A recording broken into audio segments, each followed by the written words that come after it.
कोई भी बिगिनर जो टेक्निकल एनालिसिस को अभी अभी सीखना शुरू किया है, वो सभी लोग कैंडलस्टिक का बेसिक कंसेप्ट समझने के बाद काफ़ी सारे कैंडलस्टिक पैटर्न सीखने की जर्नी में लग जाते हैं। वो एक एक करके सभी कैंडलस्टिक पैटर्न जैसे doji, marubozu, bullish engulfing, bearish engulfing, morning star, evening star, hammer, shooting star etcetera सीखता रहता है। ये सब कुछ सीखने के बाद रियल चार्ट में जाके ढूंढता रहता है और पैटर्न मिल जाने पर ज़्यादातर टाइम वो पैटर्न का नाम और कैसे रीड करता है वो भी भूल जाते हैं और फिर से कैंडलस्टिक पैटर्न को याद करने का जर्नी में लग जाते हैं और ये जर्नी साल भर साल चलता रहता है। तो आज का इस वीडियो में हम इसी प्रॉब्लम का सॉल्यूशन लेके आए हैं। इसमें आप सीखोगे कैसे ये सब पैटर्न को याद किए बिना रियल चार्ट में आप इसको आइडेंटिफाई कर पाओगे और उस सिचुएशन में वो पैटर्न को ट्रेड करे या ना करे उसका डिसीजन भी ले पाओगे। तो वीडियो को लास्ट तक जरूर देखना। देखने के बाद आपको लगे कुछ नया सीखने को नहीं मिला तो वीडियो को जरूर डिसलाइक करके जाना।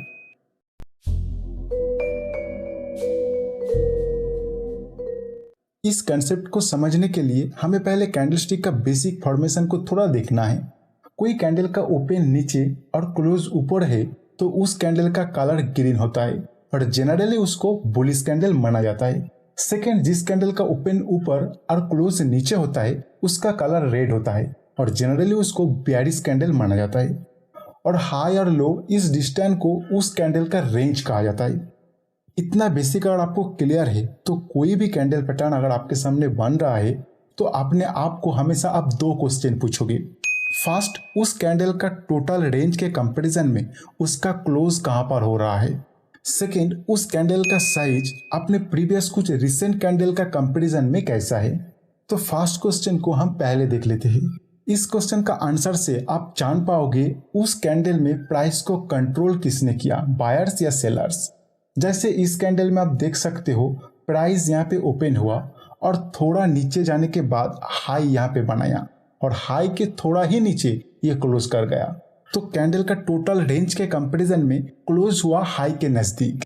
मतलब फर्स्ट क्वेश्चन का आंसर से हमें पता चल रहा है इस कैंडल में प्राइस को बायर ने कंट्रोल किया है क्योंकि इसका जो क्लोज है वो हाई के नजदीक है।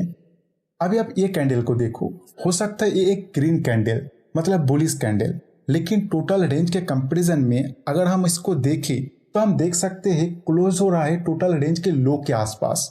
इसका मतलब इस कैंडल में प्राइस को कंट्रोल किया है सेलर्स। अभी आप ये दोनों कैंडल को देखो, इसमें एक बुलिश कैंडल और एक बेयरिश कैंडल, लेकिन दोनों ही अपने टोटल रेंज के कंपैरिजन में लगभग मिडिल पॉइंट के आसपास क्लोज किया है। मतलब इस कैंडल सेशन के दौरान ना तो बायर्स और ना सेलर्स प्राइस को कंट्रोल कर पाया।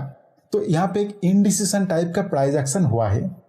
तो आप याद रखिए, कोई कैंडलस्टिक पैटर्न को अगर आप देख रहे हो और उसमें बाय डिसीजन ले रहे हो तो उसमें प्राइस बायर्स का कंट्रोल में होना चाहिए और जब सेल डिसीजन ले रहे हो तो उस कैंडल में प्राइस सेलर का कंट्रोल में होना चाहिए।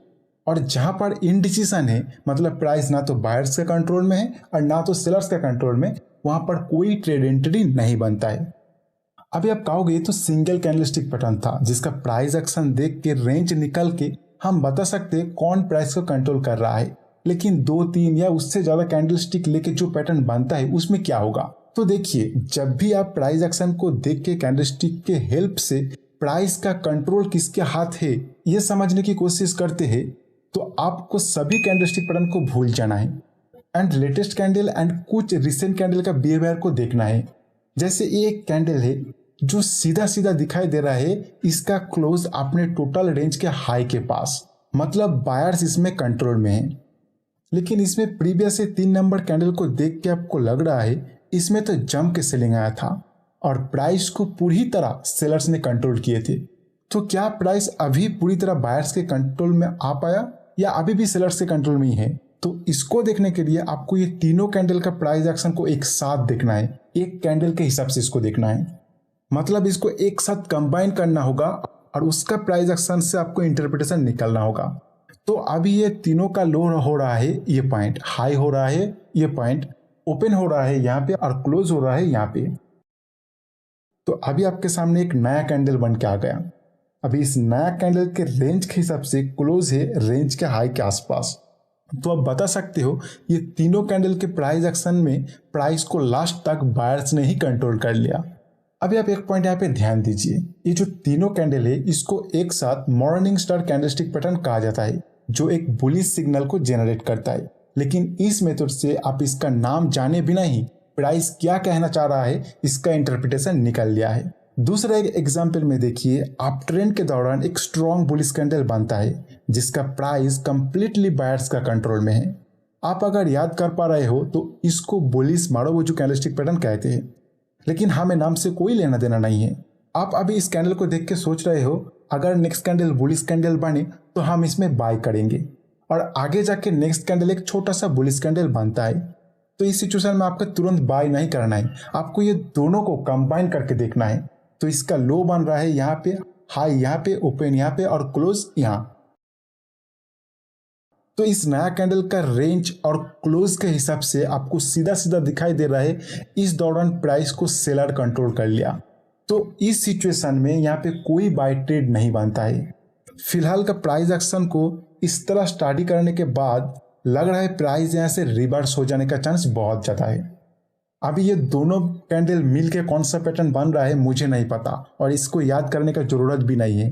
आप कैंडलस्टिक का प्राइस एक्शन को देख के बायर्स और सेलर्स का बिहेवियर को स्टडी करना जब सीख जाओगे तो कोई भी कैंडल पैटर्न को याद करने का कोई जरूरत नहीं होगा आपको। अभी आप हमारा सेकेंड क्वेश्चन में आते हैं, उस कैंडल पैटर्न का साइज अपने प्रीवियस कुछ कैंडल का कंपैरिजन में कैसा है। इसमें आपको देखना है जो कैंडल्स आपने स्टडी करके बायर्स और सेलर्स का बिहेवियर जानने की कोशिश कर रहे हो उसका प्रीवियस कुछ रिसेंट कैंडल उसी डायरेक्शन को सपोर्ट कर रहा है क्या नहीं। जैसे प्राइस यहाँ पर रिट्रेस करने के बाद सपोर्ट एरिया में एक स्ट्रॉन्ग बुलिश कैंडल बनाया है, इसको देख के पता चल रहा है इस कैंडल में प्राइस को बायर ने कंट्रोल किए है। लेकिन प्रीवियस रिसेंट कैंडल जब प्राइस नीचे आ रहा था उसमें प्राइस का कंट्रोल सेलर्स का था, और ये सब का जो साइज था उसके कंपैरिजन में रिसेंट बायर्स का कंट्रोल किया हुआ कैंडल बहुत ही छोटा है। तो ये सब देखने के बाद आपको पता चल रहा है जो रिसेंट मूव बायर्स ने ले आया है वो प्रीवियस कुछ कैंडल में सेलर्स जो अपना पावर दिखाया था उसके आगे ज़्यादा स्ट्रॉन्ग नहीं है। कभी भी सेलर्स फिर से इजीली प्राइस को कंट्रोल करना शुरू कर सकता है, क्योंकि यहाँ पे जो रिसेंट प्राइस एक्शन है उसके हिसाब से सेलर्स का प्राइस के ऊपर कंट्रोल ज़्यादा है। भले ही ये रिसेंट कैंडल में बायर्स ज़्यादा कंट्रोल ले लिया है, लेकिन उसका प्रीवियस कुछ कैंडल को देख के कंबाइन करके जब आप इसको देखोगे तो आपको पता चलेगा अभी भी सेलर इसमें काफ़ी कंट्रोल कर रहा है और कभी भी आके फिर से अपना ट्रेंड को कंटिन्यू कर सकता है। तो यहाँ पे ट्रेड ना लेना ही अच्छा है। इस एग्जाम्पल में आप देखोगे रिसेंट दो कैंडल के प्राइस एक्शन के हिसाब से प्राइस को बायर स्ट्रांगली अपने कंट्रोल में कर चुका है, और रिसेंट कुछ कैंडल का प्राइस इसके कंपैरिजन में छोटा है। इससे आपको पता चल रहा है जो मूव हुआ है उसके पीछे स्ट्रॉन्ग बायर्स का हाथ है। अभी सेलर्स आके इजीली इसको कंट्रोल नहीं कर पाएगा, तो आप यहाँ पे बाय करने की सोच सकते हो। और ये केवल आप अपसाइड के लिए नहीं डाउन साइड के लिए भी कर सकते हो। इसमें आप पहले प्राइस का ट्रेंड को आइडेंटिफाई करने की कोशिश करोगे, फिर प्राइस अगर डाउन ट्रेंड में है या फिर कोई रेजिस्टेंस एरिया में है तो रिसेंट कुछ कैंडल को स्टडी करना शुरू करो। कोई पैटर्न इसमें ढूंढने का जरूरत नहीं है, आपको सिर्फ देखना है रिसेंट एक या दो तीन कैंडल मिला के सेलर्स का स्ट्रांगली कंट्रोल है क्या नहीं। और जब प्राइस को सेलर्स ने पूरी तरह कंट्रोल करना शुरू किया है उस कैंडल का साइज अपने प्रीवियस मूवमेंट का रिसेंट कुछ कैंडल का जिसमें प्राइस को बायर कंट्रोल कर रहा था उसके एवरेज साइज से ज्यादा होना चाहिए। अगर ये सब कंफर्मेशन आपको मिल रहा है तो यहाँ पे आप शॉर्ट सेल कर सकते हो। तो जितना सारे कैंडलस्टिक पैटर्न है उसका पीछे का साइकोलॉजी है, उस दौरान स्ट्रांगली प्राइस को कंट्रोल किसने कर रहा है, और उसी के अकॉर्डिंग आपको सभी कैंडलस्टिक पैटर्न को सिखाया जाता है और एक ट्रेडिंग प्लान भी दिया जाता है। तो बस आप उस साइकोलॉजी को समझ लो और अपने हिसाब से कोई भी कैंडल को स्टडी करना शुरू करो। किसी का नाम याद रखने का कोई ज़रूरत नहीं है।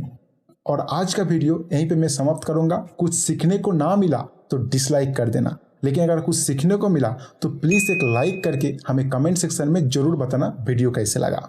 फिलहाल इतना ही, मिलते हैं नेक्स्ट वीडियो में नए कोई कंसेप्ट के साथ।